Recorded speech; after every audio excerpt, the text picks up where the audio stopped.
राधे राधे, नमस्कार। Welcome to achievers academy और this side MB Soni. और ये हमारी फर्स्ट क्लास है। अभी टाइम बहुत ही कम रहा है, तो फिर मैंने ये प्लान बनाया कि फर्स्ट पेपर के लिए हम एक एक मैराथन लेके आ जाते हैं। और मैराथन जो है वो हमारा इस टाइप से बिल्कुल भी नहीं होगा कि स्टार्ट से लेके आपको एंड तक पढ़ाया जा रहा है। मैराथन जो है वो हमारा इस टाइप का होगा कि हमें प्रायोरिटी के हिसाब से क्वेश्चन जो है वो देखने हैं, उसके टॉपिक्स देखने हैं। सिलेबस जो है वो आपके आरपीएससी साइट पे अलग तरीके से हो सकता है, लेकिन मैंने जो सिलेबस है वो इस तरीके से डिफाइन किया है कि जो हमारे लिए रेलेवेंट हो सके, हमारे लिए क्वेश्चन फॉर्म में रेलेवेंट हो सके कि कितने क्वेश्चन कहां से आएंगे।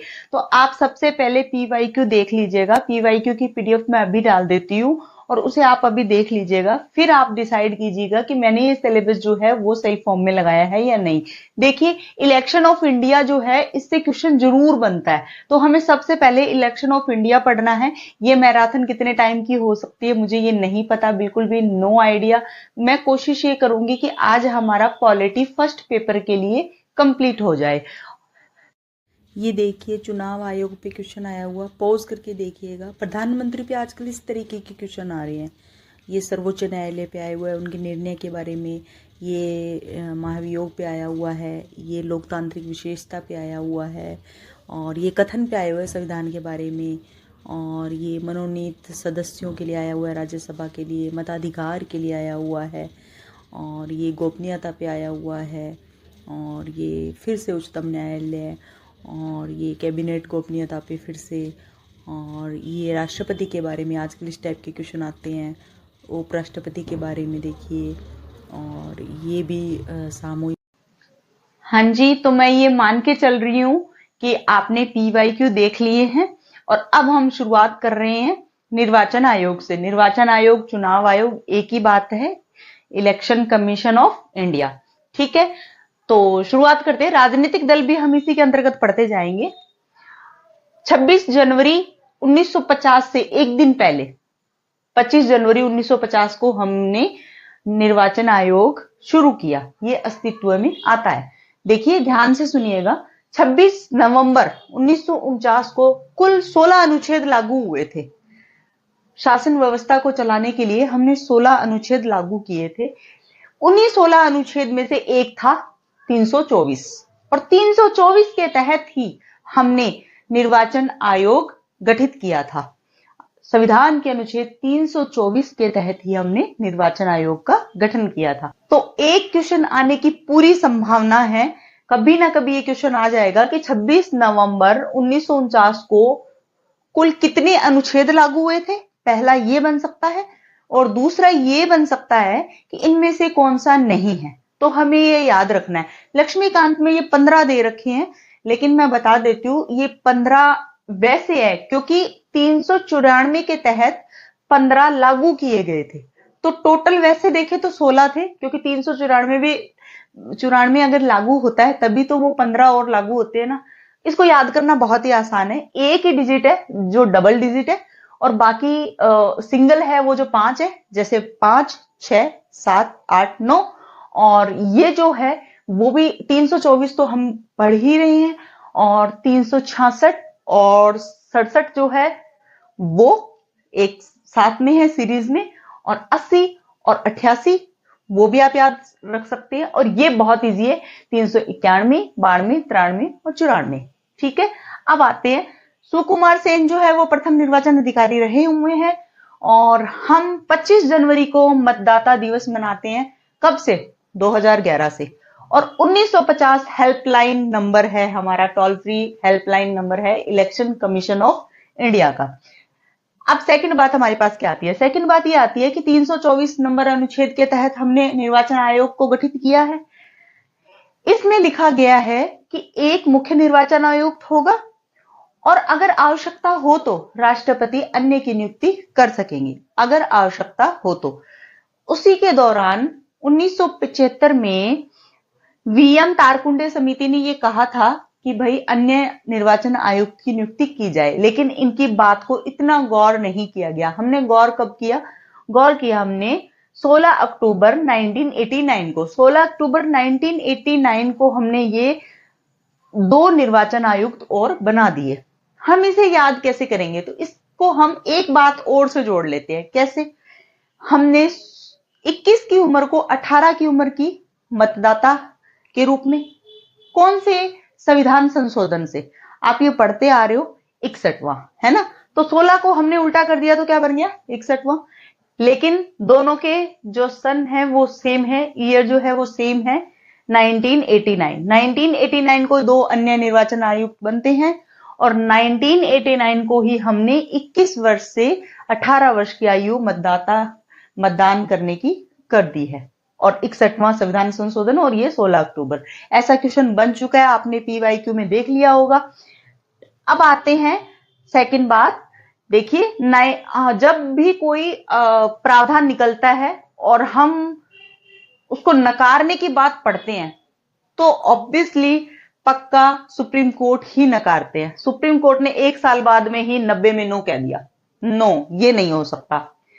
अब सुप्रीम कोर्ट ने नो कह दिया तो उसके बाद में एक समिति और गठित हुई, दिनेश गोस्वामी समिति गठित हुई 1991 के दौरान, और उन्हीं की अनुशंसा पे 1993 यानी हमने 89 में 2 चुनाव आयुक्त और गठित किए, 90 में हमने नो कह दिया और 3 साल बाद में हमने दिनेश जी के कहने पे हाँ कह दिया। अब वर्तमान में हम 3 सदस्यीय निर्वाचन आयुक्त के बारे में पढ़ते हैं।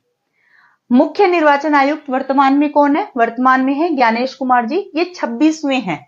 और आजकल आरपीएससी इतना डीप पूछती है। अभी आरएएस में ही एक ऐसा क्वेश्चन आया था, किसी के लिए पूछा गया था, बड़ा ही डीप पूछा उन्होंने। तो ये शपथ ये कब लेते हैं? शपथ लेते हैं ये 19 फरवरी 2025 को। ये याद रखेंगे हम, 26वें हैं ये ज्ञानेश कुमार जी और 19 फरवरी 2025 को ये शपथ लेते हैं। अन्य कौन है? ये वर्तमान की बात हो रही है। अन्य कौन है? अन्य 2 और है, सुखबीर सिंह संधू और डॉक्टर विवेक जोशी। ये 2 अन्य हैं। एकमात्र महिला भी रही हुई है और ये यूं के यूं लाइन छपी थी एग्जाम में, एकमात्र महिला रही हुई है। और ये इसके अंदर एक और बात जोड़ दी जाती है कि सबसे छोटा कार्यकाल भी इन्हीं का रहा हुआ है, वीएस रमा देवी जी। केवल 16 दिन के 11 दिन ऐसा कुछ है, 16 दिन ये बनी रही थी, 26 नवंबर 1990 से 11 दिसंबर 1990 के दौरान। और मैंने पूरा इसका वेबसाइट देख लिया है, कहीं पे भी इनको कार्यवाहक के रूप में या अन्य के रूप में घोषित नहीं किया गया है, बस बताया गया है कि एकमात्र महिला ये रही हुई है। अब आते हैं जो राजस्थान से बिलोंग करते थे, डॉक्टर नगेंद्र सिंह डूंगरपुर के निवासी थे और ये मुख्य निर्वाचन आयुक्त भी रहे हुए हैं। और इनके साथ एक और बात आप जोड़ सकते हैं कि ये अंतर्राष्ट्रीय न्यायालय जो है ना, हैग में जो है, वहां पे भी ये न्यायाधीश रहे हुए हैं। हम करते हैं नेक्स्ट की बात। हम बात कर रहे हैं योग्यता के लिए। बहुत सारे क्वेश्चन ऐसे आते हैं कि संविधान में योग्यता का उल्लेख है या नहीं, नियुक्ति का उल्लेख है या नहीं, कार्यकाल का उल्लेख है या नहीं। तो बहुत सारी चीजों पे संविधान बिल्कुल मौन है। आपको मैं बता दूं कि योग्यता का उल्लेख कहीं नहीं है। और ज्यादातर है ना, कमीशंस और बोर्ड्स जो होते हैं ना, उनमें ज्यादातर योग्यताओं का उल्लेख नहीं होता है, क्योंकि उनके जो मुख्य सचिव जो होते हैं या फिर उनके जो चीफ होते हैं वो ज्यादातर आईएएस के रिटायर्ड ऑफिसर ही होते हैं। आप हमेशा देख लेना ये चीज। अब मैं बात कर रही हूँ नियुक्ति की। तो नियुक्ति जो है वो राष्ट्रपति द्वारा की जाएगी, इसमें कॉलेजियम व्यवस्था नहीं है। अब जो है एक और प्रावधान बन गया है, मंत्री परिषद की सलाह पे राष्ट्रपति नियुक्ति नहीं करते हैं। अब एक चयन समिति की सलाह पे राष्ट्रपति मुख्य आयुक्त की नियुक्ति करते हैं। और चयन समिति में कौन कौन होते हैं? इसमें पीएम खुद होते हैं और जो अपोजिशन लीडर होते हैं वो होते हैं और कैबिनेट मंत्री होता है एक। तो ये 3 जो लोग हैं वो होते हैं इसमें, और तीनों मिलके एक नाम देते हैं और राष्ट्रपति उसी की नियुक्ति कर देते हैं। कार्यकाल जो है इसके बारे में भी संविधान मौन है। तो मैंने आपको बताया योग्यता के बारे में भी संविधान मौन है और कार्यकाल के बारे में भी संविधान मौन है। और जो है, और वैसे इनका कार्यकाल कितना रहेगा, 6 वर्ष या 65 वर्ष की आयु तक। आप एक चीज ध्यान रखिए कि पुनर्नियुक्ति नहीं है, क्योंकि ये बहुत बड़ा पद होता है, सुप्रीम कोर्ट की जज के समान ये पद होता है, क्योंकि इसको हटाने में भी सुप्रीम कोर्ट की जज के समान ही इनको हटाया जाता है, तो इसलिए बहुत बड़ा पद होता है, पुनर्नियुक्ति इसमें है नहीं। और आप ही सोचिए कि 65 वर्ष की आयु रिटायर की आयु होती है, तो ज्यादातर इसमें पुनर्नियुक्ति नहीं होती है, ज्यादातर नहीं होती ही नहीं है। और अब मैं बता रही हूं कि इन जो हमने पढ़ा था कि पहले प्रथम जो है इनके आयुक्त थे सुकुमार सेन थे, और सेकंड जो है वो केवी के सुंदरम थे। इन दोनों का कार्यकाल लॉन्गेस्ट कार्यकाल रहा है 8 से 9 वर्ष का, 8 वर्ष कुछ महीने, 8 वर्ष कुछ महीने, तो ये लॉन्गेस्ट कार्यकाल इन दोनों का रहा हुआ है। और सबसे लॉन्ग अगर मानेंगे तो सुकुमार सेन का ही मानेंगे, है ना।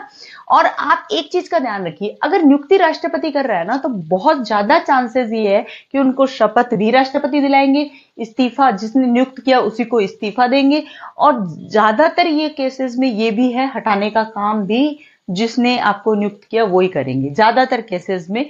कहीं पे भी ये अगर नहीं होता है किसी भी कमीशन में, तो मैं आपको उसको हाईलाइट करवाऊंगी।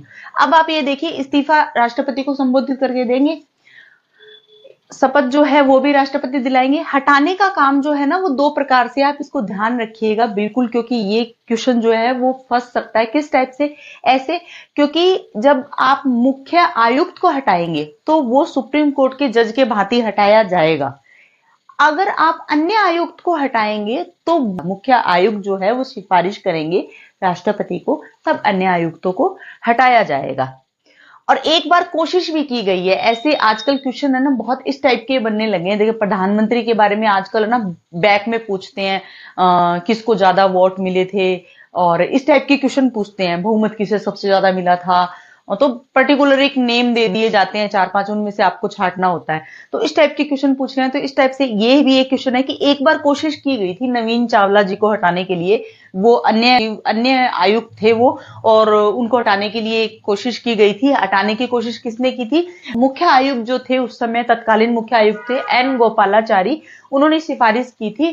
प्रभा राव जी थी राष्ट्रपति उस समय शायद, मैं थोड़ा कंफर्म नहीं हूं, प्रभा राव जी थी, उनको सिफारिश की गई थी कि हटाने के लिए बहुत बड़ी सारी चार्जशीट उनको दी गई थी कि ये इन पे इल्जाम है और आप इनको हटा दीजिए, लेकिन वो हुआ नहीं था। और ये अगले ही साल नवीन चावला जी चीफ जो आयुक्त है वो बन जाते हैं।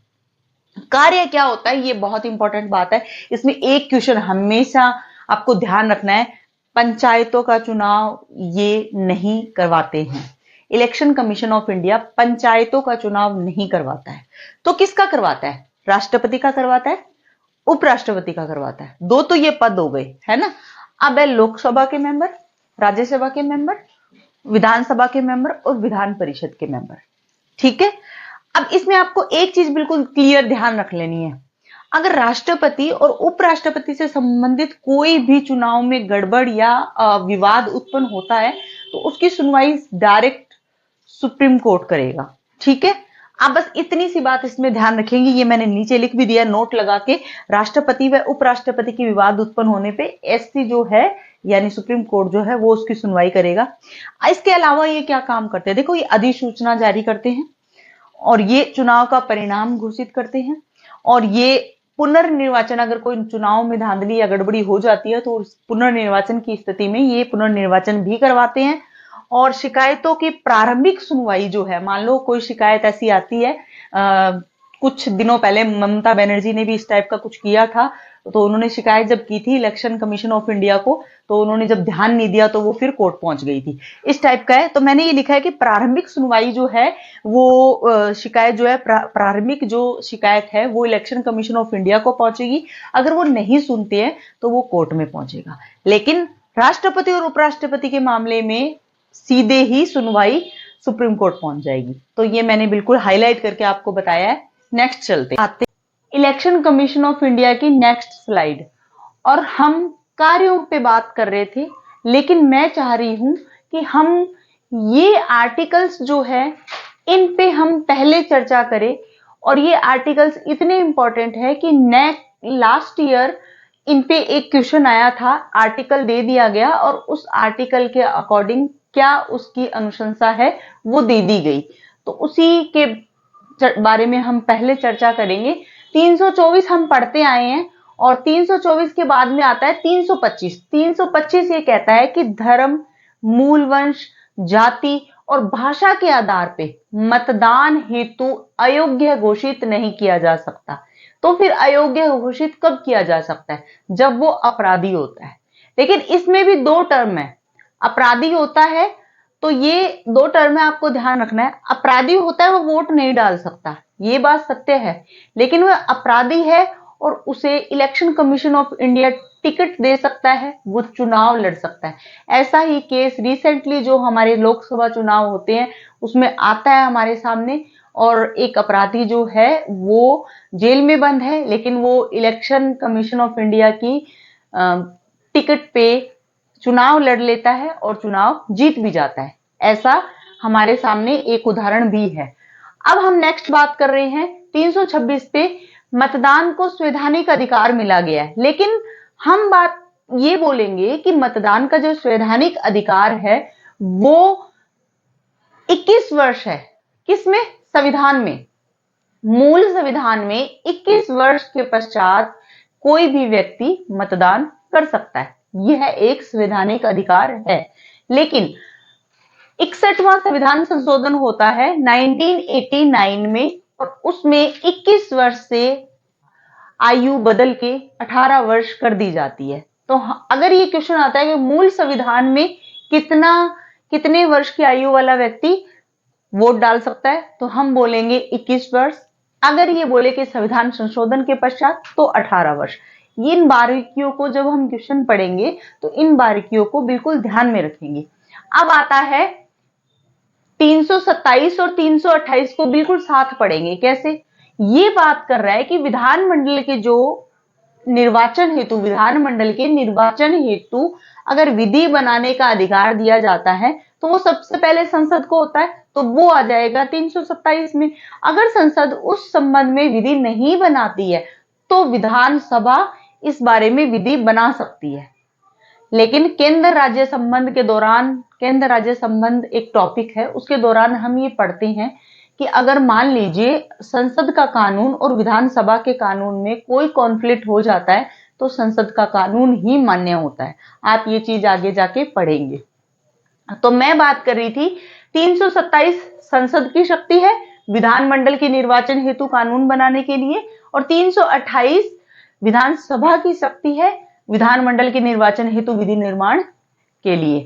अब 329 जो है वो कह रहा है न्यायालय का चुनाव के दौरान कोई हस्तक्षेप नहीं होगा। कौन सा व्यक्ति कहां से चुनाव लड़ रहा है, कौन से व्यक्ति को कहां से वोट डालने का अधिकार मिल रहा है, इसके बारे में कोई भी न्यायालय किसी भी प्रकार का हस्तक्षेप नहीं करेगा। तो फिर क्या बाद में करेगा? जी हाँ, कैसे करेगा? अगर कोई व्यक्ति याचिका दायर करता है कि चुनाव में ये गड़बड़ी हुई है या ये समस्या आई है और याचिका दायर होती है तो फिर न्यायालय सुनवाई कर सकता है। ऐसा बहुत बार हुआ है। ईवीएम में गड़बड़ और बहुत बार याचिका दायर हुई है और बहुत बार ऐसा केस आपके सामने आया है, आप देख सकते हैं। लेकिन चुनाव के दौरान ऐसा नहीं होगा। चुनाव के दौरान किसी भी प्रकार का न्यायालय संज्ञान नहीं ले सकता, हस्तक्षेप नहीं कर सकता। अब मैं बात कर रही हूँ, हमने पिछली स्लाइड में पढ़ा था कि चयन समिति जो है वो इलेक्शन कमीशन ऑफ इंडिया के सदस्यों का मैं नहीं कहूंगी, इलेक्शन कमीशन ऑफ इंडिया के मुखिया का या मुख्य आयुक्त का चुनाव करती है। ये चयन समिति एक विवाद, एक केस आता है उसके बाद में अस्तित्व में आती है, तो उस केस का नाम है अनूप बर्नवाल, आप याद रखेंगे। अब मैं ये कहूंगी कि ईसीआई का वेतन संचित निधि पे भारित होता है, आप बोलेंगे ना। क्यों? क्योंकि देखिए एक ऐसा क्वेश्चन आया था, इसलिए मैंने इस लाइन को स्पेशली फोकस देके लिखा है। ऐसा क्वेश्चन आया था कि इनमें से किसका वेतन संचित निधि पे भारित नहीं होता है। यूपीएससी दे दिया गया, आरपीएससी दे दिया गया, एक और एसआई कमीशन दे दिया गया और एक दे दिया गया था इलेक्शन कमीशन ऑफ इंडिया। तो आप याद रखेंगे इलेक्शन कमीशन ऑफ इंडिया के मेंबर्स का वेतन जो है वो संचित निधि पे भारित नहीं होता है।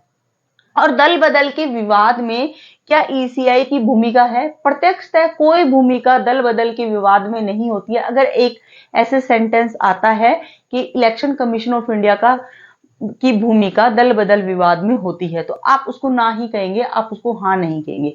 अब आते हैं फिर से हमारे कार्य जो चल रहे थे उस पे, क्योंकि ये अन्य में जो एक स्लाइड जो आप देख रहे हैं ये बहुत ही इंपॉर्टेंट है और ऐसा क्वेश्चन मैंने देखा, इसलिए मैं ये स्लाइड लेके आई हूं। अब हमारे कार्य चल रहे थे, मैंने आपको कहा कि वो वोटर लिस्ट बनाते हैं, वो राजनीतिक पार्टियों को चुनाव चिन्ह प्रदान करते हैं, और मैं ये कह रही हूं कि राष्ट्रीय पार्टी का दर्जा भी प्रदान करते हैं और राज्य पार्टी का दर्जा भी दलों को प्रदान करते हैं। अब मैं आपसे पूछूंगी कि राष्ट्रीय पार्टी कितनी है अभी वर्तमान में भारत में? आप कहेंगे कि ये 8 है। नहीं, अब ये 8 नहीं है, ये अप्रैल 2023 से ये राष्ट्रीय पार्टी 6 हो गई है। और वो कौन कौन सी है इसके बारे में हम बात करेंगे जब हम राजनीतिक दल पढ़ेंगे। अब ये कुछ बात करेंगे, 4 अनुच्छेद है, मैं यूं कहूंगी 5 अनुच्छेद है, उसको हम बिल्कुल ध्यान में रखेंगे। देखिए 102 जो है वो इलेक्शन कमीशन ऑफ इंडिया से बिल्कुल संबंधित नहीं है, लेकिन आप एक चीज ध्यान रखेंगे, 102 जब हम संसद पढ़ते हैं उस दौरान ये हमें देखने को मिलता है, और ये मेंबर ऑफ पार्लियामेंट के अयोग्य होने के आधारों की बात करता है। एमपी के अयोग्य होने के आधारों की बात करता है 102। तो फिर इसके बाद आप बोलेंगे कि एमएलए के अयोग्य होने के आधारों की बात कौन करता है? तो मैं कहूंगी 191 जो है वो एमएलए के अयोग्य होने के आधारों की बात करता है। ये जो 2 अनुच्छेद है वो इलेक्शन कमीशन ऑफ इंडिया से संबंधित नहीं है, लेकिन हम सीक्वेंस वाइज इसलिए पढ़ रहे हैं क्योंकि 102 बात कर रहा है एमपी के अयोग्य होने के आधारों के लिए, 103 बात कर रहा है राष्ट्रपति एमपी के लिए इलेक्शन कमीशन से सलाह ले सकते हैं। अयोग्यता के संबंध में राष्ट्रपति इलेक्शन कमीशन ऑफ इंडिया से सलाह ले सकते हैं। तो क्या ये सलाह बाध्यकारी होगी? जी हां, ये सलाह बाध्यकारी होगी, राष्ट्रपति को ये सलाह माननी होगी। अब आगे आ जाता है, मैंने कहा था 102 एमपी के अयोग्य होने के आधार की बात करता है, लेकिन 191 एमएलए के अयोग्य होने के आधारों की बात करता है। ठीक है, अब जैसे 191 102 से 103 जुड़ा हुआ है, वैसे मैं आपको कहूंगी कि 191 से 192 जुड़ा हुआ है। कैसे? 191 एमएलए के अयोग्य होने के आधारों की बात करता है, लेकिन राज्यपाल सलाह लेंगे एमएलए के लिए इलेक्शन कमीशन ऑफ इंडिया से। इलेक्शन कमीशन ऑफ इंडिया से लेंगे राज्यपाल। आप एक चीज को ध्यान रखिए, यहां पे राज्य निर्वाचन आयोग का कोई भी रोल नहीं है, कोई भी भूमिका नहीं है राज्य निर्वाचन आयोग का। राज्यपाल एमएलए के लिए, एमएलए की अयोग्यता के लिए सलाह इलेक्शन कमीशन ऑफ इंडिया से ही लेंगे। आप बिल्कुल ध्यान रखेंगे इस चीज को। अब मैं बात कर रही हूं एक और अनुच्छेद की जो बहुत इंपॉर्टेंट है, वो है 82। प्रत्येक जनगणना के बाद पुनर्समायोजन होगा। पुनर्समायोजन क्या? प्रत्येक जनगणना के बाद में जितनी जनगणना होती है उसी के आधार पर सीटों का निर्धारण होता है, उसी के आधार पर निर्वाचन क्षेत्रों का निर्धारण होता है, और वो निर्धारण किया जाना संविधान के अनुसार कंपलसरी है। लेकिन 4 बार परिसीमन आयोग का गठन हुआ है। ये 10-10 के गैप से है, लास्ट वाला जो है इसमें गैप ज्यादा है, 30 साल का गैप है, और इसमें 10-10 का गैप है। तो आप देख सकते हैं 1992, 1963, 92 और 62 भी सोच सकते हो इसको, और 1971 और 2002। आप ये चीज देख सकते हो अच्छे से और याद कर सकते हो। अब मैं आपको बोलूंगी, अब मैं आपसे एक सवाल पूछूंगी, किस जनगणना के आधार पे सीटों का निर्धारण होता है, निर्वाचन क्षेत्रों का निर्धारण होता है? तो हमें बहुत सारा कंफ्यूजन होता है। ये कंफ्यूजन शायद इस बार दूर हो जाएगा आपका। अगर क्वेश्चन आता है कि निर्वाचन क्षेत्रों का निर्धारण परिसीमन आयोग किस जनगणना के अनुसार करेगा, तो करेगा 2001 की जनगणना के अनुसार। निर्वाचन क्षेत्रों का निर्धारण परिसीमन आयोग किस जनगणना के अनुसार करेगा? तो ये करेगा 2001 के अनुसार। अगर आता है सीटों का निर्धारण, जैसे एसटी एससी से कहूं कि सीटों का निर्धारण, जो एसटी एससी सीटों का निर्धारण होता है, कितनी सीटें एससी की होगी, कितनी सीटें एसटी की होगी, उनका निर्धारण परिसीमन आयोग किस जनगणना के अनुसार करेगा? तो आप बोलेंगे 1971। हम 1971 को बहुत बार टिक करते आए हैं, लेकिन हमें अकॉर्डिंग टू क्वेश्चन आंसर करना है। अगर निर्वाचन का पूछे तो 2001 और सीटों का पूछे तो 1971। ये जो है ये कब तक निर्धारित है? दोनों, तो दोनों में एक सिमिलैरिटी है, 2026 तक है। ये 2026 तक हमें किस संशोधन के द्वारा निर्धारित करके प्राप्त हुआ है? तो मैं आपको बोलूंगी, अगर बोला जाए कि निर्वाचन क्षेत्रों का निर्धारण, तो आप बोलेंगे 87वें संविधान संशोधन के द्वारा 2026 तक निर्धारित है। अगर मैं बोलूं कि सीटों का निर्धारण, तो आप बोलेंगे 84वें संविधान संशोधन के द्वारा 1971 की। इलेक्शन कमीशन ऑफ इंडिया हमने वैसे तो पूरा कर लिया है, लेकिन दो चीजें उसमें से रह जाती है। पहली चीज तो ये है कि आचार संहिता जो है वो संविधान में कहीं भी लिखित नहीं है। आचार संहिता 1971 में शुरू होती है और ये मिनिमम 30 दिन की होती है और मैक्सिमम 90 दिन की होती है। और दूसरी बात ये कि कोई भी नया मतदाता अगर अपना पंजीकरण करवाता है तो उसे 4 उसको तारीख दी जाती है जिस दिन वो अपना पंजीकरण करवा सकता है। कौन कौन? आप वित्त वर्ष से शुरू करेंगे और 3-3 महीने का गैप लेते हुए उसको याद कर सकते हैं, जैसे 1 अप्रैल, 1 जुलाई, 1 अक्टूबर और 1 जनवरी। ये 4 तारीख ऐसी है जो नया मतदाता पंजीकरण करवा सकता है। अब हम आ रहे हैं सीधे सीधे राजनीतिक दल पे। राजनीतिक दल ज्यादा टफ नहीं है, लेकिन थोड़ा कंफ्यूजिंग है, जिसको हम कोशिश करेंगे कि हम अच्छे से कर पाए। मैं ये कहूंगी कि अगर कोई भी नया राजनीतिक दल है अपना पंजीकरण करवाना चाहता है तो वो किस अधिनियम या किस नियम के तहत करवाएगा? तो आप ये कहेंगे जन प्रतिनिधित्व अधिनियम 1951 की धारा 29A के तहत वह अपना पंजीकरण करवा सकता है। जन प्रतिनिधित्व अधिनियम 1951 की धारा 29A के तहत। अब आप बात करेंगे कि आप कहेंगे कितने राष्ट्रीय दल है? तो हमने पहले भी ये देखा था कि 6 राष्ट्रीय दल है और वो है 10 अप्रैल 2024 के बाद से। अब उसके बाद में भी बहुत सारे चेंजेस होते रहते हैं, आपको देखना पड़ेगा ईसीआई की वेबसाइट पे, आप अपडेट रहेंगे। अभी रिसेंटली 6 राष्ट्रीय दल है, जिसमें से सबसे पुराना राष्ट्रीय दल भारतीय कांग्रेस है और भारतीय कांग्रेस जो है वो 1885 से हम इसकी डेट देखते हैं।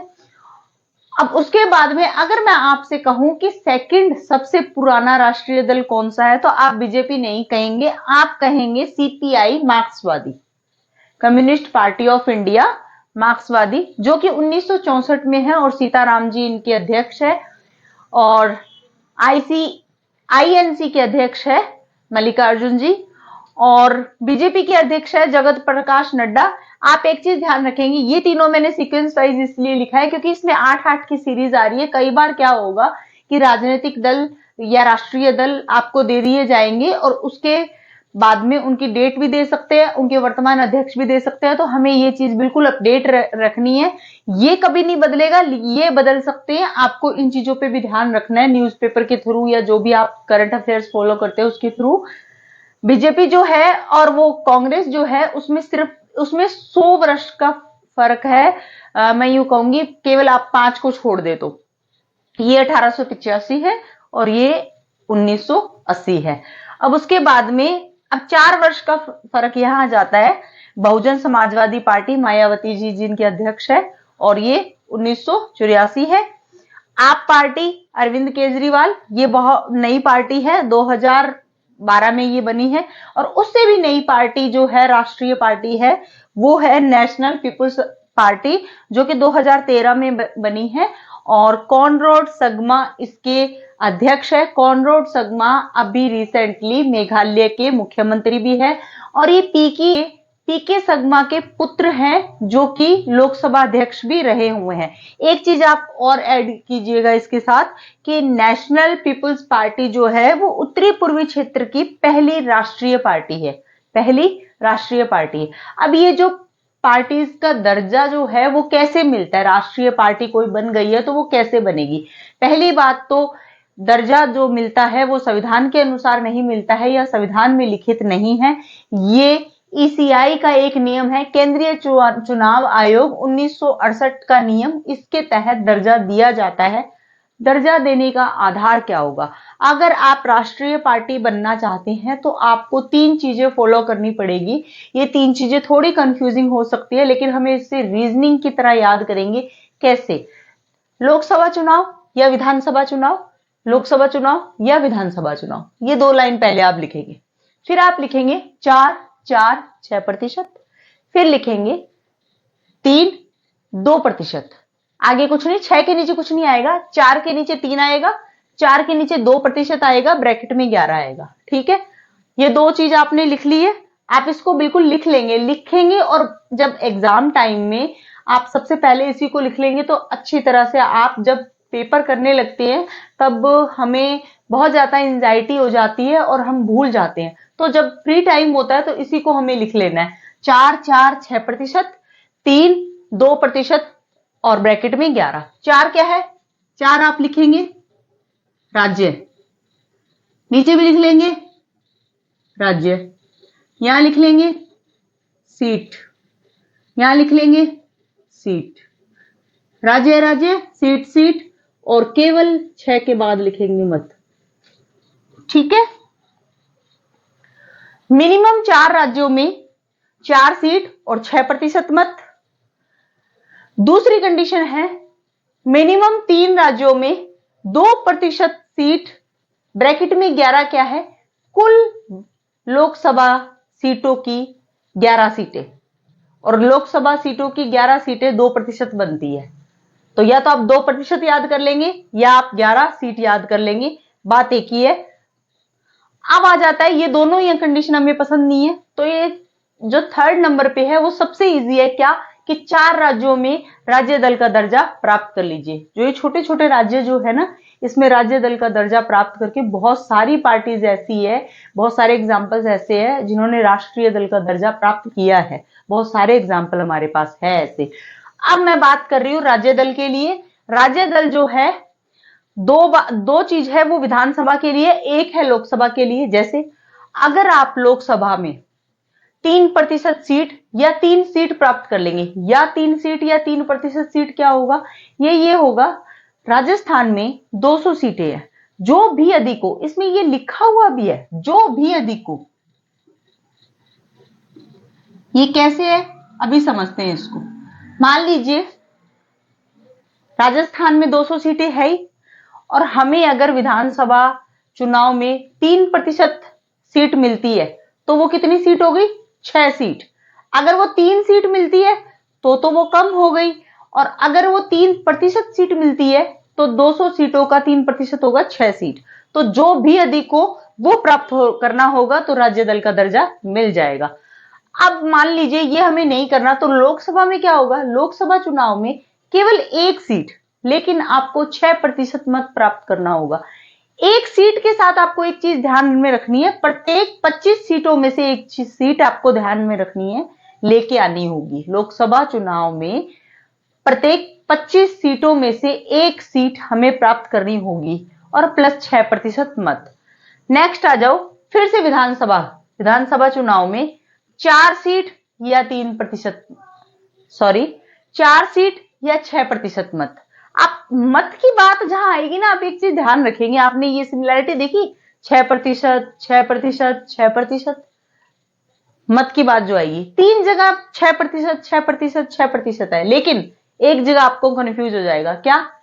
एक जगह ये कंफ्यूज हो जाएगा कि जैसे इसमें एक था लास्ट में कि 4 राज्यों में राज्य दल का दर्जा जिसको प्राप्त है वो राष्ट्रीय दल का दर्जा प्राप्त कर सकता है। वैसे ही राज्य दल के लिए भी एक कंडीशन है जो बड़ी इजी है कि केवल 8% मत प्राप्त कर लो, चाहे वो लोकसभा चुनाव हो चाहे वो विधानसभा चुनाव हो, केवल 8% मत प्राप्त करने पे ही आपको राज्य दल का दर्जा मिल जाएगा, न कि राष्ट्रीय दल का।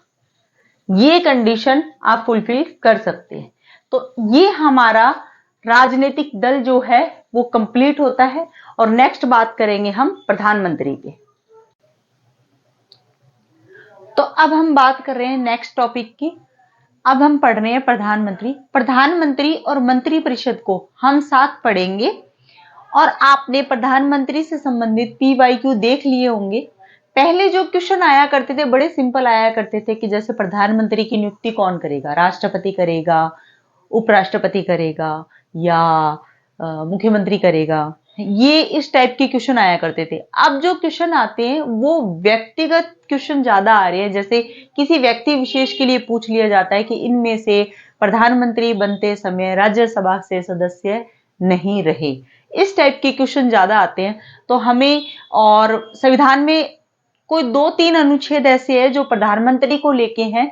सीधी सीधी बात संविधान में नहीं लिखी गई है प्रधानमंत्री के बारे में, जैसे कार्यकाल के लिए मौन है और भी बहुत सारी चीजों के लिए मौन है। आगे जैसे जैसे चलते जाएंगे हम वैसे वैसे उस पर बात करते जाएंगे। तो हम बात कर रहे हैं 74 सबसे पहले प्रधानमंत्री की बात करता है, लेकिन हम 74 को 75 के बाद पढ़ेंगे। हम 75 को पहले पढ़ेंगे क्योंकि 75 एक सीधी और सिंपल बात बोलता है कि राष्ट्रपति प्रधानमंत्री की नियुक्ति करेगा और अन्य मंत्रियों की नियुक्ति भी राष्ट्रपति प्रधानमंत्री की राय के अनुसार करेगा। तो बिल्कुल सिंपल बात कही हुई है। हालांकि इसमें 3 बातें हैं, ए, ब, से। ब क्या बोल रहा है, से क्या बोल रहा है, हम नेक्स्ट पढ़ेंगे। अब जो शुरू कर रहे हैं वो ये बात कर रहे हैं कि आप ये बताइए कि किसी भी व्यक्ति को राष्ट्रपति प्रधानमंत्री बना देगा। आप बताइए, नहीं, ऐसा नहीं होगा। तो क्या कंडीशन होगी? तो संसदीय परंपरा, संसदीय व्यवस्था, ऐसा संविधान में नहीं लिखा हुआ है जो बात मैं आगे बोलने जा रही हूं। संसदीय व्यवस्था ये कहती है कि लोकसभा में बहुमत प्राप्त दल का नेता प्रधानमंत्री बन सकता है। संसदीय व्यवस्था ये कह रही है। अगर मान लीजिए किसी को बहुमत प्राप्त नहीं है तो वो 1 महीने के अंतर्गत बहुमत प्राप्त कर सकता है, यानी 1 महीने के अंतर्गत विश्वास मत प्राप्त कर सकता है, तो वो प्रधानमंत्री बना रह सकता है। अब मैं आपसे बात कहूं कि ऐसा 2 कंडीशन में होता है कि मान लीजिए कि लोकसभा में बहुमत प्राप्त दल का नेता नहीं है। मान लीजिए लोकसभा में बहुमत प्राप्त दल का नेता नहीं है तो राष्ट्रपति स्वयं विवेक से ये कार्य कर सकता है। तो उसको बोलेंगे व्यक्तिक विवेक स्वतंत्रता। उसके अनुसार ये कार्य कर सकता है। किसे किसे प्रधानमंत्री बना सकता है? या तो वो सबसे बड़े दल का नेता होना चाहिए और या वो गठबंधन सरकार का नेता होना चाहिए। इन दोनों को प्रधानमंत्री तो बनाया जा सकता है, लेकिन उन्हें 1 महीने के अंतर्गत विश्वास मत प्राप्त करना होगा। अब आगे बात क्या आती है? आगे ये बात आती है कि ऐसा ही एक एग्जाम्पल हमारे सामने आया था। कब? कि गठबंधन सरकार का एक व्यक्ति चौधरी चरण सिंह जी को प्रधानमंत्री बनाया गया था और उन्हें 1 महीने के अंदर विश्वास मत प्राप्त करना था। जो मोरारजी देसाई, जनता पार्टी जो है उसके नेता थे मोरारजी देसाई और वो प्रधानमंत्री थे 1979 में। और नीलम संजीवन रेड्डी जो थे वो राष्ट्रपति थे और वो ये सरकार जब गिर जाती है मोरारजी देसाई की सरकार, तो चौधरी चरण सिंह जी प्रधानमंत्री बनते हैं और वो एक गठबंधन सरकार से प्रधानमंत्री थे। तो 1980 में दिल्ली हाई कोर्ट ने ये कहा था, 1980 में दिल्ली हाई कोर्ट ने ये कहा था कि पीएम बनने के बाद बहुमत सिद्ध किया जा सकता है। ऐसी कंडीशन हो कि जहां पे व्यवस्थाएं बिगड़ रही हो तो प्रधानमंत्री बनाया जा सकता है, लेकिन आपको 1 महीने के अंतर्गत बहुमत सिद्ध करना होगा, विश्वास मत प्राप्त करना होगा।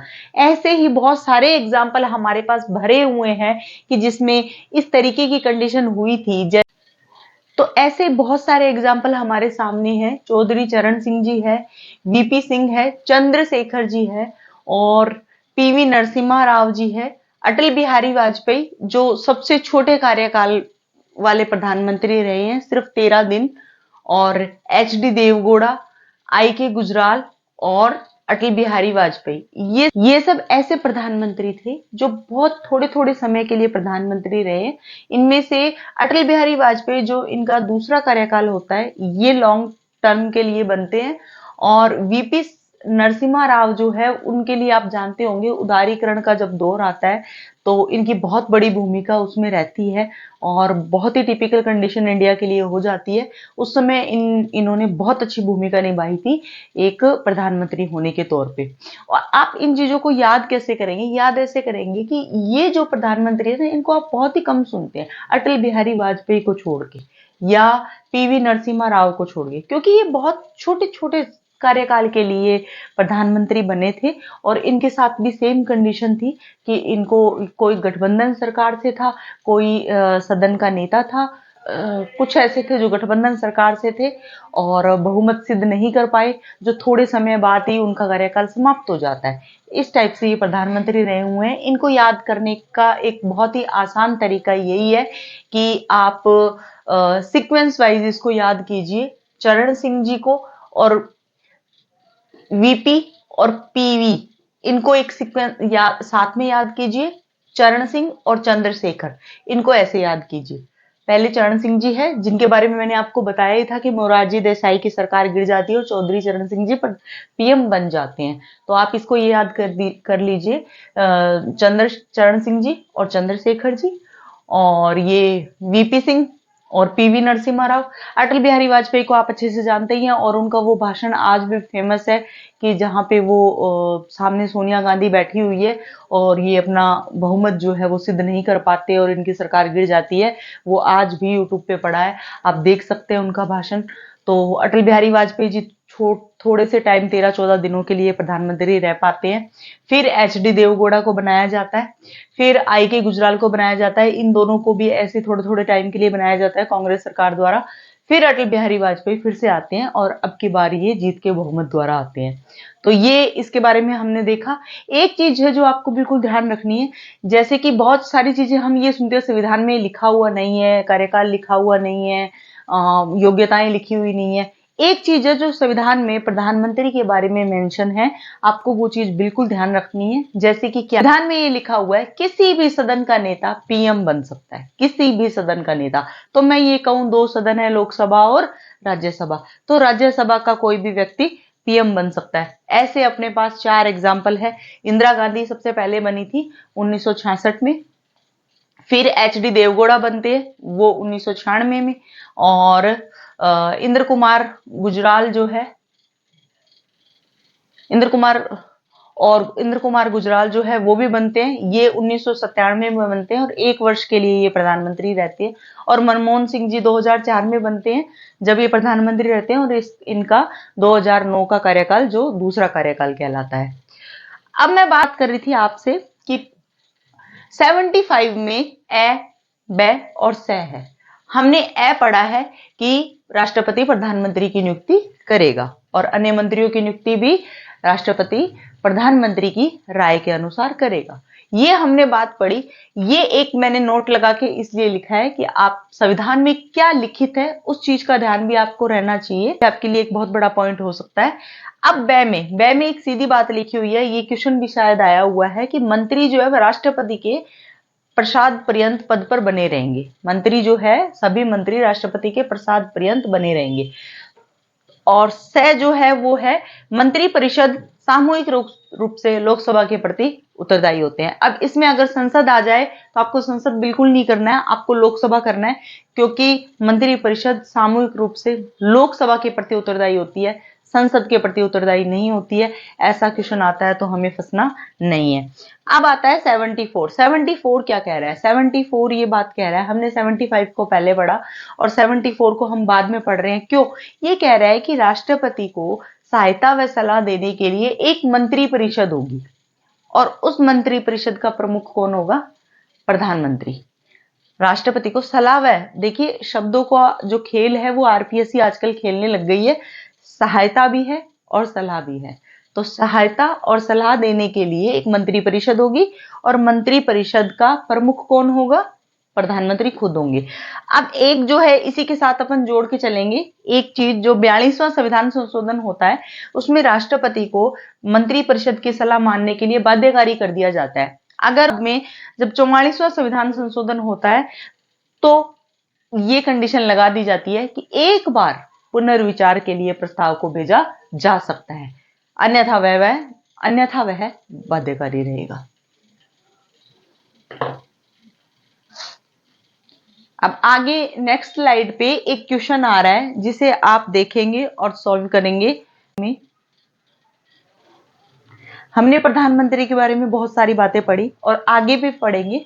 उससे पहले एक क्वेश्चन है जिसका आपको जवाब देना है और आप इस क्वेश्चन को बिल्कुल ध्यान से पढ़ेंगे। ये कह रहा है संविधान में प्रधानमंत्री की योग्यता के संदर्भ में सही कथन है, वह संसद का सदस्य होना चाहिए, संविधान इस संबंध में मौन है, वह लोकसभा का सदस्य होना चाहिए, वह लोकसभा में बहुमत प्राप्त दल का नेता होना चाहिए।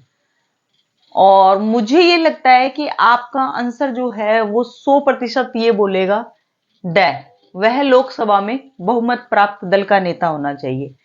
ये आंसर सही होता कब? जबकि संविधान के बारे में नहीं बोला होता, केवल ये लिखा होता कि पीएम की योग्यता के संदर्भ में सही कथन है, तो ये आंसर सही हो सकता था। अगर आपको संविधान के लिए बोला जाए तो संविधान योग्यता के संबंध में बिल्कुल मौन है, तो आपका आंसर क्या निकल के आएगा? संविधान इस संबंध में मौन है। अगर ये संविधान के लिए नहीं लिखा होता तो ये आंसर निकल के आ सकता था।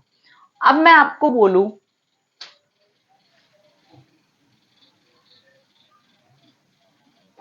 पीएम की योग्यता के संदर्भ में सही कथन है, फिर भी अगर मान लीजिए ये लिखा हुआ हो संविधान इस संबंध में मौन है, तो भी आप 99% चांस है कि आपका यही सही जाएगा। अगर ये नहीं लिखा हो तो आप सेकंड प्रायोरिटी इसको देंगे, वह लोकसभा में बहुमत प्राप्त दल का नेता होना चाहिए। मैंने क्या बोला आपको? आपको ये कहा अगर संविधान में पीएम की योग्यता के संदर्भ में सही कथन है तो 100% यही आंसर आएगा कि संविधान इस संबंध में मौन है। अगर संविधान में नहीं लिखा हो, केवल यहीं से शुरू हो रहा हो कि पीएम की योग्यता के संदर्भ में सही कथन है, तो आपका ये ऑप्शन है तो ठीक है, और नहीं है ये ऑप्शन तो सेकंड ये ऑप्शन बिल्कुल डेफिनेटली सही जाएगा। अब मैं ये 4 बातें इसके बारे में आप क्रॉस राइट एंड क्रॉस कर सकते हो। क्या? गोपनीयता की शपथ ये संविधान में है? यस। क्यों है ये संविधान में? क्योंकि जो प्रधानमंत्री जो होते हैं वो मंत्री के रूप में ही शपथ लेते हैं।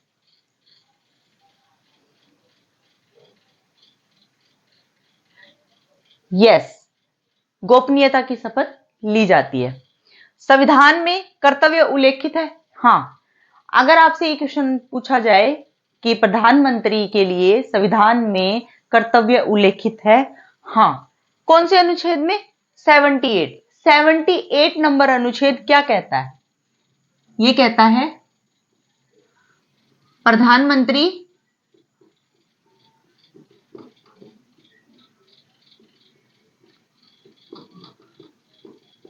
शासन संबंधी सूचना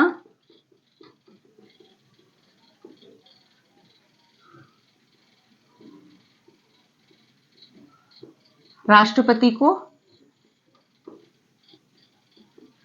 शासन संबंधी वर्ड भी आ सकता है, विधान संबंधी वर्ड भी आ सकता है, सूचना राष्ट्रपति को देंगे। क्या मांग भी सकता है क्या राष्ट्रपति? सूचना मांग भी सकता है क्या? यस। 2 लाइनें लिखी हुई है, सूचना मांग भी सकता है और प्रधानमंत्री को खुद से भी देनी हो सकती है। ये दोनों ही राइट होगा। अब आ जाता है संविधान में पीएम का कार्यकाल लिखित है क्या? नहीं, नो, पीएम का कार्यकाल लिखित नहीं है। संविधान में पीएम की योग्यता, यही क्वेश्चन आ गया, लिखित है? नहीं, संविधान इस संबंध में मौन है। ये 4 बातें मैंने आपको बताई है केवल संविधान के अकॉर्डिंग, संविधान के अकॉर्डिंग ये चारों बातें बताइए आपको। चलते हैं नेक्स्ट पे। बात कर रहे थे प्रधानमंत्री के बारे में, 2-3 बातें और है प्रधानमंत्री के बारे में। उसके बाद में हम प्रधानमंत्रियों की उस लिस्ट पे जाएंगे जिसके कारण क्वेश्चन में बहुत ज्यादा गड़बड़ हो जाती है और मोस्टली क्वेश्चन है उसी लिस्ट से पूछे जाते हैं। ये है केवल बेस, और वो जो है वो आज की राजनीति की परिप्रेक्ष्य को ध्यान में रखते हुए क्वेश्चन बनते हैं और आरपीएससी वैसे ही क्वेश्चन बनाती है। इसमें से थोड़ी सी बात है जो आप बिल्कुल, इसलिए मैं लेके आई हूं कि आपको बिल्कुल क्लियर हो जाए माइंड में कि मंत्री पद की जो योग्यता है वही प्रधानमंत्री पद की योग्यता होगी, ठीक है। और प्रधानमंत्री को जो शपथ दिलाते हैं वो राष्ट्रपति होते हैं और वो संविधान में लिखित नहीं है, संविधान में लिखित नहीं है, शपथ लिखी हुई है 3री अनुसूची में। मैं बात क्या कर रही हूं, मैं बात ये कर रही हूं कि राष्ट्रपति प्रधानमंत्री को शपथ दिलवाएंगे, ये बात नहीं लिखी हुई है। शपथ क्या दिलवाएंगे वो बात लिखी हुई है कि प्रधानमंत्री पद की गोपनीयता की शपथ लेते हैं, ये बात लिखी हुई है, बट ये दिलवाएंगे ये राष्ट्रपति के द्वारा दिलवाई जाएगी, ये बात संविधान में नहीं लिखी हुई है। अब जो है प्रधानमंत्री जिस सदन से आएगा उसी सदन का नेता होगा। जैसे मनमोहन सिंह जी राज्यसभा से आते थे तो वो मनमोहन सिंह जी राज्यसभा के नेता होते थे, मतलब उसका प्रमुख नेता वही होता था। जो प्रधानमंत्री बनेगा वो उस सदन का, जिस सदन से वो प्रधानमंत्री आते हैं उसी सदन के प्रमुख नेता कहलाते हैं। जैसे लोकसभा का अगर मैं कहूं कि प्रमुख नेता कौन है तो वो है नरेंद्र मोदी। और एक और चीज, सुप्रीम कोर्ट ने 1997 में कहा था कोई भी व्यक्ति पीएम बन सकता है, या मैं बोलूं कि कोई भी व्यक्ति मुख्यमंत्री बन सकता है, या मैं बोलूं कोई भी व्यक्ति मंत्री बन सकता है। इन तीनों ही कंडीशन में वह बन सकता है, लेकिन उसे 6 माह के अंतर्गत किसी भी सदन की सदस्यता लेनी होगी। मैं रिपीट कर रही हूं इसको, सुप्रीम कोर्ट ने 1997 में ये कहा था कोई भी व्यक्ति पीएम बन सकता है, या मैं बोलूं कोई भी व्यक्ति मुख्यमंत्री बन सकता है, या मैं बोलूं कोई भी व्यक्ति मंत्री बन सकता है, लेकिन उसे 6 माह के अंतर्गत संसद के किसी भी सदन की सदस्यता लेनी होगी। ऐसे बहुत सारे एग्जाम्पल हमारे सामने आए हुए थे। महाराष्ट्र में अभी रिसेंटली एग्जाम्पल आया था, और ममता बनर्जी के पश्चिम बंगाल में भी एक एग्जाम्पल आया हुआ था। तो ऐसे एग्जाम्पल हम उत्तराखंड में भी है। तो ऐसे एग्जाम्पल हमारे सामने बहुत बार आ चुका है कि मंत्री बना दिया जाता है और उसे 6 मंथ के अंतर्गत सदस्यता लेनी होती है, और अगर वो नहीं लेता है तो 6 मंथ कंप्लीट होने के एक दिन पहले ही उसकी मंत्री पद की सदस्यता ऑटोमेटिकली खत्म हो जाती है। जरूरत नहीं है उसको त्याग पत्र देने की, रिक्त ही माना जाएगा वो पद। अब बात कर रहे हैं कि पद की गोपनीयता की शपथ पीएम भी ले रहा है और पद की गोपनीयता की शपथ मंत्री भी ले रहे हैं, दोनों ही ले रहे हैं। तो मैं क्या ये कह सकती हूँ कि दोनों की जो शपथ में जो शब्दावली वो होगी वो सेम होगी? हाँ, दोनों की शब्दावली सेम होगी। अब जो है पीएम इन संस्थाओं के अध्यक्ष रहते हैं। जैसे नीति आयोग के, पहले योजना आयोग के रहा करते थे, अब योजना आयोग चूंकि नहीं है तो फिर नीति आयोग के अध्यक्ष है। राष्ट्रीय विकास परिषद के अध्यक्ष है, राष्ट्रीय एकता परिषद के अध्यक्ष है, अंतरराज्यीय परिषद के अध्यक्ष है और राष्ट्रीय जल संसाधन परिषद के अध्यक्ष है। इन सबके अध्यक्ष रहे हुए हैं, मतलब इन सबके अध्यक्षता प्रधानमंत्री द्वारा की जाती है। अब ऐसे मुख्यमंत्री जो पीएम बने, नरेंद्र मोदी जी को आप जानते हैं गुजरात से थे, उससे पहले भी बहुत सारे मुख्यमंत्री थे जो कि पीएम बनते हैं। वो कहां से और कौन से स्टेट में उस समय पीएम होते, वो कहां से और कौन से स्टेट के मुख्यमंत्री थे जो पीएम बनते हैं, वो हमें जानना बहुत जरूरी है। मोरारजी देसाई जो है मुंबई से थे, मुंबई के मुख्यमंत्री थे और वो पीएम बनते हैं। चौधरी चरण सिंह जी और वीपी सिंह, इन दोनों को एक साथ याद रख सकते हो क्योंकि दोनों ही यूपी से थे और दोनों ही यूपी के मुख्यमंत्री थे और वो पीएम बनते हैं। पीवी नरसिम्हा राव दक्षिण भारत से बनने वाले पहले पीएम थे, आंध्र प्रदेश के ये मुख्यमंत्री थे। और एच.डी. देवगौड़ा ये भी मुख्यमंत्री थे और मोदी जी को आप जानते हैं। तो इनके बारे में आप ध्यान रखिएगा। अब जो नेक्स्ट स्लाइड आएगी वो बहुत ही मोस्ट इंपॉर्टेंट होगी और वो हमें पढ़नी होगी। ये केवल बेस है, इस बेस के अकॉर्डिंग हम क्वेश्चन सॉल्व कर सकते हैं। और अब चलते हैं नेक्स्ट पे। तो हम आ गए हैं नेक्स्ट स्लाइड पे और ये सबसे इंपॉर्टेंट स्लाइड है जो कि बहुत सारे क्वेश्चन देने वाली है और इसके बारे में बहुत अच्छे से हम समझेंगे। देखिए, आपको सबको पता है सबसे पहले जो पीएम थे वो जवाहरलाल नेहरू थे और अब तक के सबसे अधिकतम कार्यकाल वाले वो पीएम रहे हुए हैं। और सेकंड जो है, आपको पता है कि शास्त्री जी हैं। और जब जवाहरलाल नेहरू की अचानक से मृत्यु हो जाती है तो गुलजारी लाल नंदा कार्यवाहक प्रधानमंत्री बनते हैं और फिर बनाया जाता है शास्त्री जी को। शास्त्री जी का भी आपको पता है, ताशकंद में जब उनकी मृत्यु हो जाती है तो गुलजारी लाल नंदा जी दोबारा कार्यवाहक प्रधानमंत्री बनते हैं। तो क्या मैं ये कह सकती हूँ कि गुलजारी लाल नंदा 2 बार कार्यवाहक प्रधानमंत्री बने? राइट, ठीक है। अब हम बात करेंगे नेक्स्ट। 1966 में इंदिरा गांधी को प्रधानमंत्री बनाए जाते हैं, पहली महिला प्रधानमंत्री होती है, ये भी सही है। और सेकंड लार्जेस्ट कार्यकाल इनका रहता है। सेकंड लार्जेस्ट कार्यकाल कैसे? बीच में वो एक बार हट जाती है। लगातार अगर आपसे पूछा जाए कि लगातार लार्जेस्ट कार्यकाल, लार्जेस्ट टर्नओवर वाले प्रधानमंत्री कौन से थे, तो आप बोलेंगे लगातार कंटिन्यूस जो लार्जेस्ट टर्नओवर वाले प्रधानमंत्री है तो वो है नेहरू जी। और ये क्या होता है, 10 साल तक प्रधानमंत्री रहती है।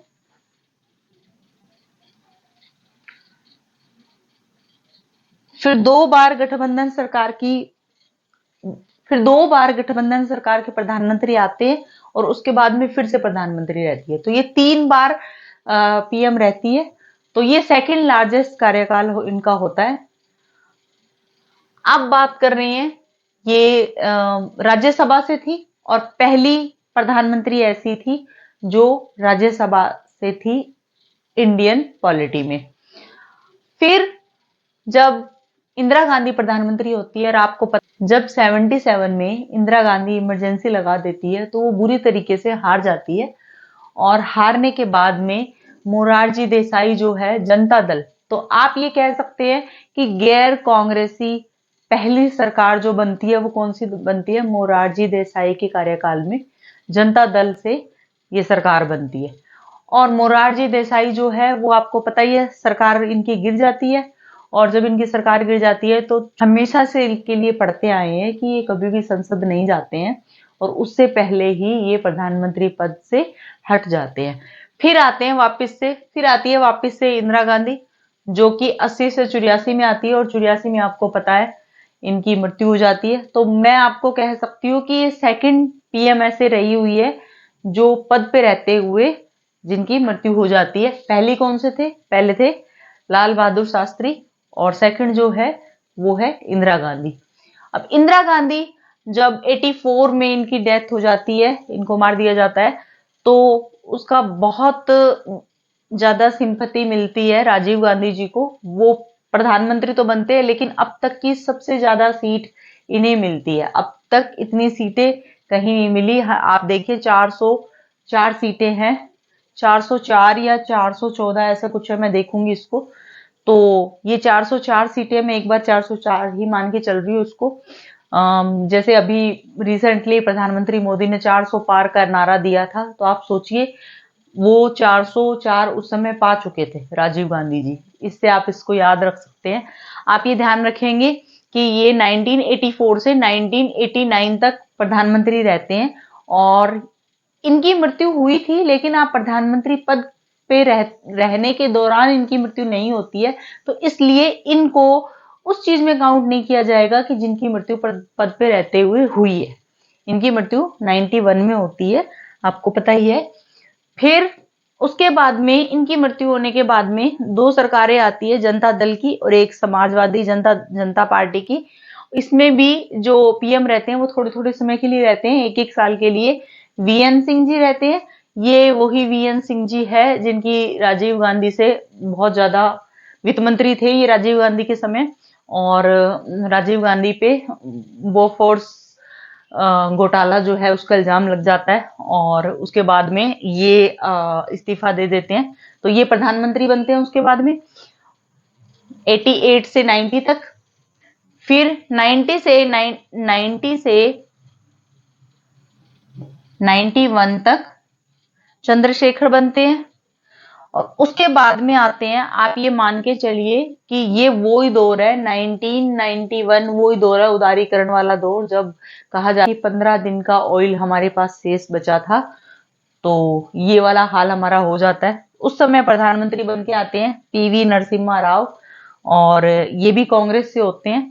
तो आप देख लीजिएगा, राजीव गांधी के बाद में 89 के बाद में 91 में कांग्रेस की सरकार फिर से आती है और ये नो डाउट बहुत अच्छा काम करते हैं और इस समय उदारीकरण को लेके आते हैं और देश की जो आर्थिक स्थिति जो है वो बहुत खराब होती है और उसी कंडीशन से भारत को बाहर निकालने की पूरी कोशिश की जाती है। फिर उसके बाद में अटल जी आते हैं, लेकिन अटल जी मात्र 13 दिन ये प्रधानमंत्री रह पाते हैं और इनकी सरकार गिर जाती है। और इनकी सरकार गिरा के कर्नाटक का एक व्यक्ति होता है HD देवगौड़ा, उनको प्रधानमंत्री बनाया जाता है। ये कर्नाटक के मुख्यमंत्री थे और इनको प्रधानमंत्री बनाया जाता है। ये भी केवल 1 साल के लिए रहते हैं। तो मैं आपको बोलूं, ऐसा क्वेश्चन आ जाए कि इनमें से कौन से प्रधानमंत्री 1 साल से अधिक रहे, या मैं ये बोलूं कि 1 साल से कम रहे, तो आप उस चीज को माइंड में रखिएगा। VN सिंह, ये चंद्रशेखर, मोरारजी देसाई, चरण सिंह और ये HD देवगौड़ा, ये इस टाइप के प्रधानमंत्री है जो ये इस तरीके के प्रधानमंत्री हुए जो 1 साल के अंतर्गत अपना कार्यकाल खत्म कर लिए थे।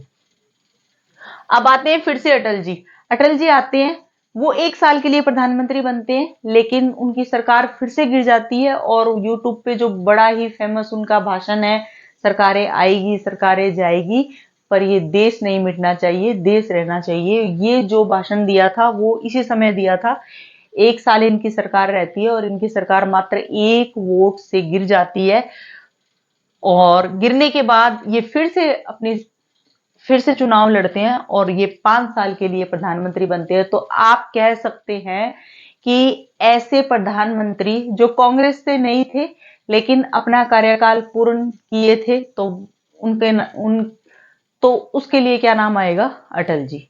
ठीक है, अटल जी के बाद में मनमोहन सिंह जी प्रधानमंत्री बनते हैं, लेकिन आपको पता ही है इसमें मनमोहन सिंह जी प्रधानमंत्री थे, लेकिन सारी राजनीति कौन संभाल रही थी? सोनिया जी संभाल रही थी, आपको पता है। मनमोहन सिंह जी 2 बार प्रधानमंत्री बनते हैं और ये यूपीए गठबंधन जो था उससे थे ये 2004 से 2014 तक, और 2014 में मोदी जी आ जाते हैं। मोदी जी का ये तीसरा कार्यकाल है और इसमें थोड़ी सी सीटों का विवरण दिया गया है जो जरूरी है। 2014 में उन्होंने बीजेपी में 284 सीटें जीती और एनडीए नेशनल डेमोक्रेटिक अलायंस जो है वो 334 सीटें जीतते हैं।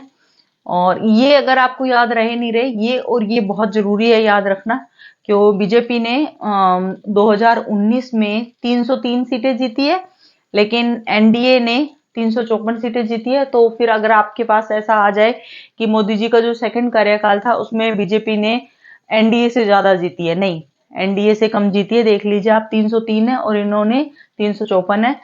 और इसमें भी यही हाल हुआ है। 2024 में भी बीजेपी ने 240 जीती है और एनडीए ने 293 जीती है। और इस बार सरकार बड़ी मुश्किलों से बनी थी, आपको पता ही है इस चीजों का, और ये 2029 तक रहेगी। तो ये आप अच्छे से एक बार अपने नजर में से निकाल लेंगे और इसको देखेंगे, इससे संबंधित क्वेश्चन करके देखेंगे। और अब जो मंत्री परिषद जो है उसका बहुत सारा पार्ट तो प्रधानमंत्री में आ गया है, थोड़ा बहुत पार्ट रह जाता है, तो हम नेक्स्ट स्लाइड में उसको अभी करते हैं। ये स्लाइड एक एडिशनल स्लाइड है और मुझे नहीं लगता इस स्लाइड की उतनी जरूरत है, लेकिन आपको सारी नॉलेज अगर एक साथ मिल रही है तो हमें वो पढ़ लेनी चाहिए। मंत्री परिषद और प्रधानमंत्री हमारा चल रहा है अगर प्रधानमंत्री पढ़ने के बाद मंत्री परिषद के बारे में थोड़ी बहुत चीज रह जाती है जिसको हम कर रहे हैं। मैंने आपको 74 बताया हुआ है। 74 ये कहता है कि राष्ट्रपति को सलाह व सहायता देने के लिए एक मंत्री परिषद होगी और जिसका प्रमुख प्रधानमंत्री होगा। ये सीधी सिंपल बात बोल रहा है, क्योंकि मंत्री परिषद के अंतर्गत ही प्रधानमंत्री आते हैं। प्रधानमंत्री ही मंत्री परिषद के मुखिया होते हैं। इसीलिए 74 सीधे मंत्री परिषद की बात करता है। उसके बाद 75 ये बोल रहा है कि पीएम की नियुक्ति राष्ट्रपति करेगा और अन्य मंत्रियों की नियुक्ति भी राष्ट्रपति प्रधानमंत्री की सलाह के अनुसार करेगा। 74 में बहुत सारी बातें हैं और इनमें से क्वेश्चन बनते हैं और इसीलिए मैंने इन सबको एक जगह लिख दिया। हमें देखना है क्या क्या बनता है। पहली लाइन तो ये है ही कि पीएम की नियुक्ति राष्ट्रपति करेगा व अन्य मंत्रियों की नियुक्ति राष्ट्रपति प्रधानमंत्री की सलाह से करेगा। सेकंड जो है, अब ये बताइए मंत्री परिषद के सदस्यों की जो संख्या है वो कितनी होनी चाहिए। पहले जब मूल संविधान में ये लिखित नहीं है कि मंत्री परिषद के सदस्यों की संख्या कितनी होनी चाहिए, ये हमें ध्यान रखना है। अगर कहीं भी ये क्वेश्चन फंसता है तो हमें इस चीज का ध्यान रखना है कि मूल संविधान में कहीं भी ये लिखित नहीं है। बाद में जब मंत्री परिषद की सदस्यों की संख्या बहुत जाने लगी, ये मूल संविधान में नहीं लिखा हुआ था कि मंत्री परिषद के सदस्यों की संख्या कितनी होनी चाहिए, और इसको लेके जब बहुत ज्यादा गड़बड़ आने लगी तब ये एक संशोधन किया गया जो 91वें संशोधन कहलाता है और 2003 में होता है। इसमें ये लिख दिया गया कि मंत्री परिषद के सदस्यों की संख्या लोकसभा, न कि संसद, लोकसभा के सदस्यों का 15% होना चाहिए। लोकसभा के सदस्यों का 15% होना चाहिए। मैं यहां मेंशन कर देती हूं लोकसभा। आपको संसद नहीं याद रखना है। फिर है 3 नंबर अयोग्यता। अगर मान लीजिए कोई व्यक्ति है और वह मंत्री नहीं बन सकता है तो उसका सिर्फ एक ही रीजन इसमें दिया गया है कि वह अगर दल बदल का दोषी पाया जाता है। 10वीं अनुसूची जो है उसके अनुसार अगर कोई व्यक्ति दल बदल का दोषी पाया जाता है तो वह मंत्री नहीं बन सकता। और मंत्री जो है वो राष्ट्रपति के प्रसाद पर्यंत पद पर बने रहते हैं। ये हमने पहले भी पढ़ा है। मंत्री परिषद लोकसभा के प्रति उत्तरदायी होता है, ये भी मैंने पढ़ा है। मंत्री परिषद लोकसभा के प्रति उत्तरदायी होती है, ये भी हमने पढ़ा है। और राष्ट्रपति शपथ दिलाएगा किस चीज की? पद की व गोपनीयता की। और 6 माह क्या है?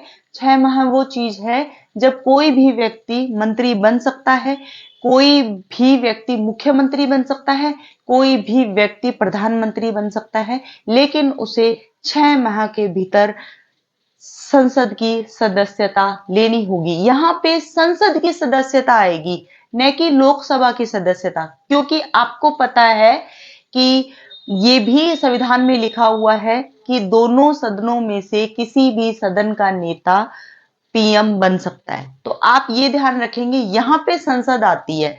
6 माह के भीतर संसद की सदस्यता उसे लेनी होगी। कोई भी व्यक्ति मंत्री बन सकता है, मुख्यमंत्री बन सकता है और प्रधानमंत्री भी बन सकता है। हाँ, 2-3 जगह लोकसभा आती है, लेकिन यहाँ पे 6 माह वाले किस्से में संसद आएगी। ये हमें डिफरेंशियस करते हुए पढ़ना है। 77 क्या कहता है कि भारत सरकार की कार्यवाहियों का जो संचालन जो है वो 77 के अंतर्गत होगा। जब प्रधानमंत्री मंत्री चुन लिए जाते हैं और उन्हें विभाग बांटे जाते हैं, वो सब कार्य भी इसी के अंतर्गत आते हैं। ये कार्य जो होता है वो एक्चुअली प्रधानमंत्री ही करते हैं। विभागों का जो बंटवारा होता है वो एक्चुअली प्रधानमंत्री ही करते हैं।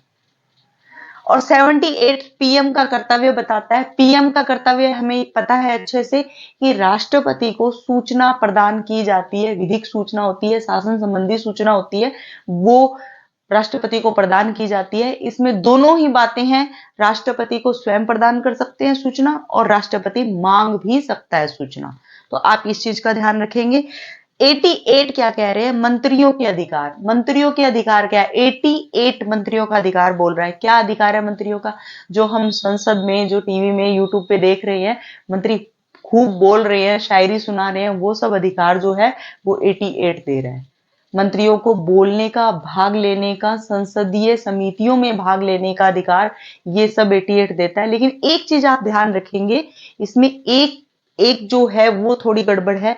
जब कोई भी मंत्री संसदीय समितियों में भाग ले सकता है, बैठ सकता है, बात कर सकता है, सलाह दे सकता है, लेकिन उसे वोट देने का अधिकार नहीं होगा। ये लक्ष्मीकांत की बुक में मेंशन है कि उसे वोट देने का अधिकार नहीं होगा।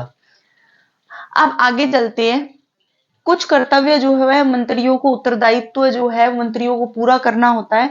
और कौन कौन से? सामूहिक उत्तरदायित्व और व्यक्तिगत उत्तरदायित्व। सामूहिक उत्तरदायित्व जो है वो हमने पढ़ा है कि लोकसभा के प्रति सामूहिक रूप से उत्तरदायी होते हैं ये। दूसरा जो है, अगर मान लीजिए मंत्री परिषद के विरुद्ध अविश्वास प्रस्ताव पारित होता है लोकसभा में, मान लीजिए, सेकंड, पहली बात ये कह रहा है कि लोकसभा के प्रति सामूहिक उत्तरदायित्व होता है मंत्री परिषद का। अगर मान लीजिए लोकसभा में अविश्वास पारित होता है तो पूरी मंत्री परिषद को त्याग पत्र देना होता है। ये दूसरी बात है। तीसरी बात क्या होता है? निर्णय बाध्यकारी होता है। निर्णय बाध्यकारी कैसे? कि अगर केंद्रीय मंत्रिमंडल जो है वो कोई निर्णय लेता है तो वह अन्य मंत्रियों पे बाध्यकारी होता है। कोई भी मंत्री अगर उसके खिलाफ जाता है तो वो व्यक्तिगत उत्तरदायित्व के तहत त्याग पत्र देगा, अगर वो उसके खिलाफ जाता है तो। अब ये है त्याग पत्र। त्याग पत्र कैसे? निर्णय बाध्यकारी कैसे? निर्णय बाध्यकारी मैंने अभी बताया आपको कि निर्णय बाध्यकारी होता है। निर्णय बाध्यकारी कैसे? जब हिंदू कोड बिल आया था 1953 में, तो भीमराव अंबेडकर ने अपने मंत्री परिषद के विरुद्ध जाके वोट किया और वो उसके खिलाफ हो गए। खिलाफ होते उनको त्याग पत्र देना पड़ा। ये होता है निर्णय बाध्यकारी। अगर एक मंत्री, पूरे मंत्री परिषद का निर्णय है तो वो सभी मंत्रियों पे बाध्यकारी होगा। व्यक्तिगत उत्तरदायित्व बहुत छोटा सा है, हमें इस चीज को ध्यान में रखना है। दो ही बातें कह रहा है कि अगर एक मंत्री के कार्य से मंत्री परिषद पूरा असंतुष्ट होता है तो उस मंत्री को त्यागपत्र देना होगा। उस मंत्री को त्यागपत्र देना होगा। संपूर्ण मंत्री परिषद उस मंत्री से त्यागपत्र मांग सकता है। सेकंड जो है कि राष्ट्रपति बर्खास्त भी कर सकता है। ऐसा कोई व्यक्ति जो आपके मंत्री परिषद में आपके विचारों से संतुष्ट नहीं है या वो आपके साथ मिलकर काम नहीं करना चाहता, तो उसे भी राष्ट्रपति प्रधानमंत्री के कहने से बर्खास्त कर सकता है। ये लाइन प्रॉपरली लिखी हुई है। राष्ट्रपति स्वयं बर्खास्त नहीं करेंगे, प्रधानमंत्री के कहने से बर्खास्त कर सकता है। अब इसके बाद में मंत्री परिषद को लेके एक स्लाइड और होगी और उसके बाद में आपका मंत्री परिषद और प्रधानमंत्री बिल्कुल खत्म हो जाता है। मंडल की, और ये हमारे मंत्री परिषद की लास्ट स्लाइड है। इसके बाद में हमारा प्रधानमंत्री और मंत्री परिषद टॉपिक समाप्त हो जाता है। सबसे पहले हम अंतर देखेंगे मंत्री परिषद और मंत्रिमंडल में। बहुत ही बड़ा अंतर है, दिखने में एक जैसा है लेकिन बहुत ही बड़ा अंतर है। हम ये सबसे पहले अंतर पढ़ेंगे। लक्ष्मीकांत बुक में ये अंतर दिया गया है और बहुत ज्यादा संभावना है इसमें से क्वेश्चन आने की। मैं आपसे कहूं कि मंत्रिमंडल मंत्री परिषद से छोटा होता है। मंत्री परिषद में 60 से 70 मंत्री होते हैं और मंत्रिमंडल से 15 से 20 होते हैं। लेकिन आप एक चीज ध्यान रखिएगा, मंत्रिमंडल छोटा है लेकिन डोमिनेट ज्यादा है। डोमिनेट ज्यादा कैसे? मंत्रिमंडल के निर्णय ही मंत्री परिषद फॉलो करता है। आपने देखा होगा प्रधानमंत्री के साथ बड़े बड़े जो कैबिनेट मंत्री है वो साथ रहते हैं, जैसे अमित शाह है, राजनाथ जी है। तो ये जो है ना, ये मंत्रिमंडल का हिस्सा है और मंत्रिमंडल के निर्णयों को मंत्री परिषद बिल्कुल मानेगा। वो उनपे बाध्यकारी होते हैं बिल्कुल, और वो लागू किए जाते हैं निर्णय मंत्री परिषद के द्वारा। लेकिन आप एक चीज ध्यान में रखिएगा, एक चीज में मंत्री परिषद के पास स्कोर ज्यादा है। कैसे? मंत्री परिषद, अगर आपके पास एक क्वेश्चन आता है कि मंत्री परिषद एक संवैधानिक निकाय है, तो आप बोलेंगे हाँ मंत्री परिषद संवैधानिक निकाय है। तो क्या मंत्रिमंडल नहीं है? मंत्रिमंडल के लिए मैं आपको ये बात बोलूंगी, मंत्रिमंडल के लिए मूल संविधान में लिखित नहीं था। ये बाद में शब्द आता है जब 352 में 1978 के 44वें संविधान संशोधन के समय प्रधानमंत्री व कैबिनेट मंत्रियों की परिषद शब्द आता है, जिसको जोड़ा जाता है 352 में। तो मैं आपको ये कह सकती हूं कि मंत्रिमंडल जो है वो शब्द बाद में आता है और उसको बाद में हमारे कार्य प्रणाली में लाया जाता है। ये बहुत ही छोटा सा अंतर है, लेकिन बहुत ही इंपॉर्टेंट है, आप इसको बिल्कुल ध्यान में रखेंगे। मैं फिर से एक बार बता रही हूँ, मंत्री परिषद और मंत्रिमंडल में अंतर ये सबसे बड़ा है। मंत्री परिषद बड़ा है, मंत्रिमंडल छोटा है। मंत्री परिषद से 60 से 70 मंत्री होते हैं और मंत्रिमंडल में 15 से 20 मंत्री होते हैं। लेकिन मंत्री परिषद संवैधानिक निकाय है। 352 नंबर अनुच्छेद में एक संविधान संशोधन किया जाता है, जो कि 1978 में किया जाता है और वो 44वां संविधान संशोधन कहलाता है। उसी के अंतर्गत एक शब्द आता है प्रधानमंत्री व कैबिनेट मंत्रियों की परिषद। इसके बाद में मंत्रिमंडल का अस्तित्व नजर आता है हमें, और मंत्रिमंडल के निर्णय पूरे मंत्री परिषद पे बाध्यकारी होते हैं। ये मंत्री परिषद की संरचना है जिसे हम पढ़ेंगे। मंत्रिमंडल जो है वो बिल्कुल कोर है। कोर मंत्रिमंडल कैसे है कि इसकी बैठक पूरी वीकली होती है और इसके निर्णय सब पे लागू होते हैं, और बहुत ही प्रमुख मंत्रालय मंत्रिमंडल के पास होते हैं, जैसे वित्त मंत्रालय, रक्षा मंत्रालय, विदेश मंत्रालय और गृह मंत्रालय, ये लागू होते हैं। अब उससे नीचे आते हैं राज्य मंत्री। मैंने इसको बीच में क्यों लिया है, क्योंकि ये बहुत छोटा सा पार्ट होता है लेकिन बहुत इफेक्टिव होता है।